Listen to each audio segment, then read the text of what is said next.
Assalamu alaikum. Today we will discuss about typhoid fever.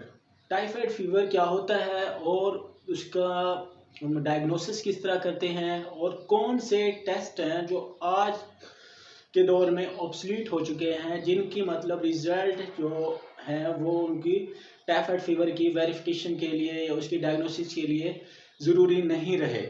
मैं आप लोगों को बताऊंगा कि कौन से टेस्ट में टाइफाइड फीवर की डायग्नोसिस हो जाती है।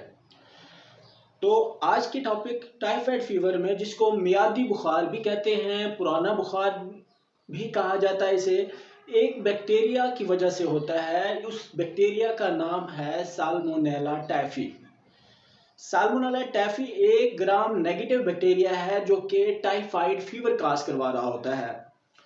टाइफाइड फीवर की अलामात में तेज बुखार, पेट की खराबी, पेट में दर्द, डायरिया, जिस्म के ऊपर सुर्ख धब्बे नजर आते हैं।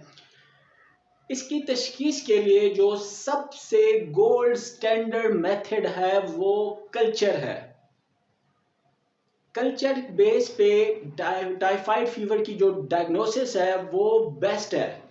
इसके अलावा जो मजीद टेस्ट आजकल रूटीन में किए जाते हैं, जिसमें विडाल टेस्ट है, टाइफिडाल टेस्ट किया जाता है, ये दोनों टेस्ट नॉन कन्फर्मेटरी हैं।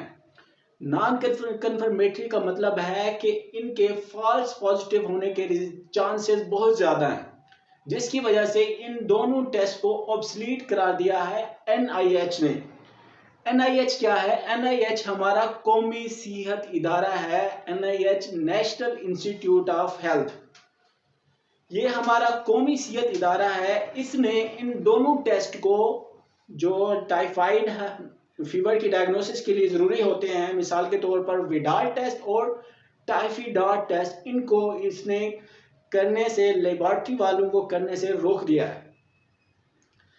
तो आप लोगों को मैं ये बताने जा रहा हूँ, आप जब भी किसी लैब में जाएं तो ये इन दोनों टेस्ट पे भरोसा ना करें, बल्कि इससे सबसे बेहतर जो टेस्ट है वो माइक्रोस्कोपी है, जो कि कल्चर टेक्निक के ज़रिए, माइक्रोस्कोपी के ज़रिए साल्मोनेला टाइफी की आइडेंटिफिकेशन होती है। वो सबसे बेस्ट और गोल्ड स्टैंडर्ड मेथड है। तो ये वीडियो आप लोगों को कैसे लगी कमेंट में आप लोग ज़रूर बताइएगा। तो मिलते हैं नेक्स्ट वीडियो में, तब तक के लिए अल्लाह हाफिज़।